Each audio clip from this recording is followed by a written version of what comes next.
Ladies and gentlemen, you are watching the English news of Bình Phước television station and newspaper. I'm the right now the headlines as usual. Young, high-quality human resources needed in 4.0 era. Bình Phước leader works with Department of Industry and Trade. Top legislator receive U.S. Asian Business Council. Singaporean site highlights Vietnam potential for fintech growth. Prime Minister Phạm Minh Chính recently attended a dialogue with more than 3,000 youngsters from around Vietnam, which focused on building high-quality young human resources that are capable of meeting the requirement of Industry 4.0. Authorities from the southeastern Bình Phước province were in attendance. Prime Minister Phạm Minh Chính congratulated and presented gift packages to the 10 most outstanding Vietnamese youngsters in 2022 and the 10 most promising youngsters. The awards were in recognition of their excellent performance in academics, scientific research, sports, culture, arts, manufacturing, innovative startups, and national defense. The meeting featured 3 themes, focusing on education and training for the development of high-quality and young human resources in the 4.0 era, improving the culture and spiritual lives of young people, and facilitating an environment for young people, startups, and innovation. The Prime Minister and representatives of ministries and branches heard of the aspirations of and received recommendations from the young participants. The government and ministries vowed to promptly address their concerns and ensure their legitimate rights and interests. Secretary of the Bình Phước Provincial Party Committee Nguyễn Mạnh Cường recently held a working session with the Provincial Department of Industry and Trade to review performance in the opening 2 months of the year and chart out the orientation for the remainder of the year. The Provincial Department of Industry and Trade has identified measures to support businesses, promote administrative reform, and improve management efficiency to fulfill set targets. Figures show that the province industrial index increased 0.76% year-on-year in the first 2 months. Total retail sales of consumer goods and services rose 25.5% to over 12 billion Vietnam dong. Meanwhile, export and import turnover exceeded $550 million and $290 million respectively, year-on-year increases of 6.43% and 6.64%. Regarding state management, the sector has continued implementing tasks approved by the Provincial Party Committee and People's Committee on Trade and Industrial Activities. Representatives from the department also clarified issues relating to industrial and trade infrastructure and development, trade promotion activities, brand development, and energy. Secretary of the Provincial Party Committee Nguyễn Mạnh Cường asked the sector to stabilize goods prices to meet the needs of local people and businesses. He also calls for more effort in effectively conducting trade promotion activities. The southeastern province of Bình Phước has celebrated the 48th anniversary of its liberation. On March 23, 1975, An Lộc urban area, the center of Bình Long province, now Bình Long town, Bình Phước province, was completely liberated. The victory contributed to the liberation of Saigon on April 30, 1975, fulfilling the cause of national liberation and reunification. Over the past 48 years, the Provincial Party Committee, authorities, armed forces, and people have overcome numerous difficulties to record socio-economic development.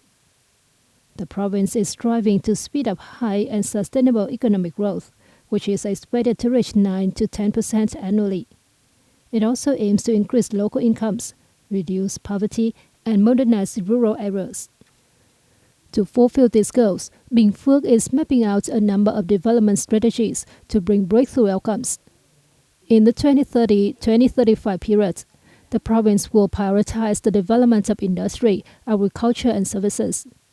To facilitate economic restructuring, it will focus on investment in transport and information technology infrastructure.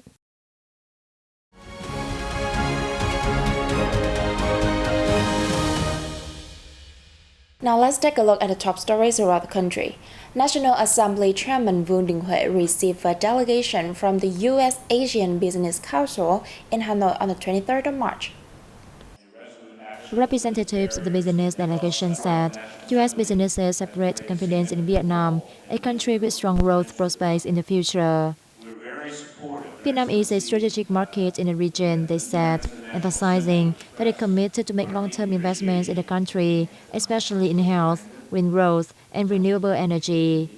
They also made a number of recommendations related to digital transformation, renewable energy, tax, bidding, and logistics. Welcoming the delegation's visit that takes place on the occasion of the 10th anniversary of the establishment of the Vietnam-U.S. Comprehensive Partnership, National Assembly Chairman Huệ said Vietnam will continue to listen to and create favorable conditions for foreign businesses to do stable, long-term, and successful business in Vietnam. The National Assembly of Vietnam is committed to creating a stable, transparent, and favorable legal framework for foreign businesses, including those from the U.S. One of Singapore's top pure-play digital content site, AsiaOne.com, on March 21st ran an article confirming that Vietnam Fight Tech had reached new height and its growth is fueled by the newly introduced legal framework. According to the article, Vietnam's National Digital Transformation Program by 2025 has accelerated the inclination towards fintech. Housing close to 200 fintech organizations, now 66% of adults have payment accounts, as listed by the Ministry of Planning and Investment. The perfect medley of 91.3 million smartphone subscribers, and an internet penetration rate of 73.2%, have made the situation more conducive for the industry's growth.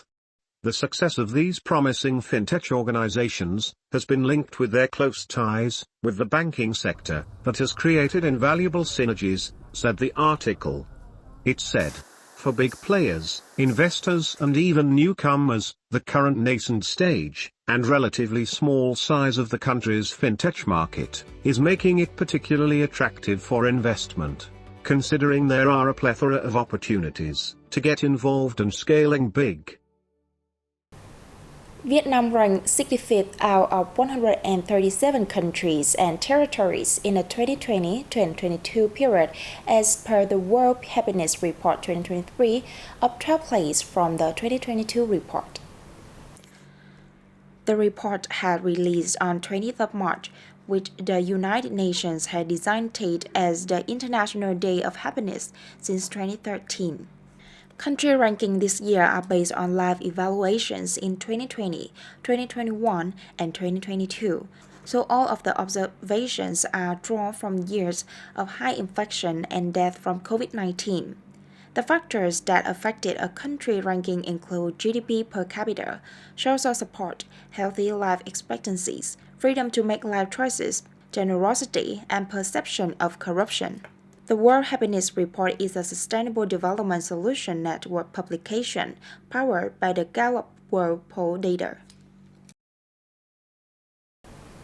The Vietnamese Ministry of National Defense and the Ministry of the Revolutionary Armed Force of Cuba have completed their joint production of the first episode of a documentary series on the 60-year defense relation between the two countries. The episode, namely Two Hearts Beat as One, was handed over to the Cuban side in Havana on the 20th of March. Speaking at the event, the leaders of the Ministry of the Revolutionary Armed Forces emphasized the special political meaning of the documentary and hoped that the remaining episodes will soon be completed.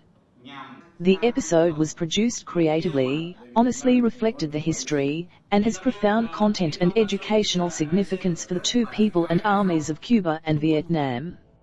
In Vietnam, the episode, which received the National External Information Service Awards, was broadcast on the Vietnam Television and National Defense TV channels. The second and third episodes are being produced in Cuba. The documentary series is one of the 5 products, constituting a historical record on the defense relations between the two nations. Now that's all for today on BPTV News. Thank you for your watching and goodbye for now.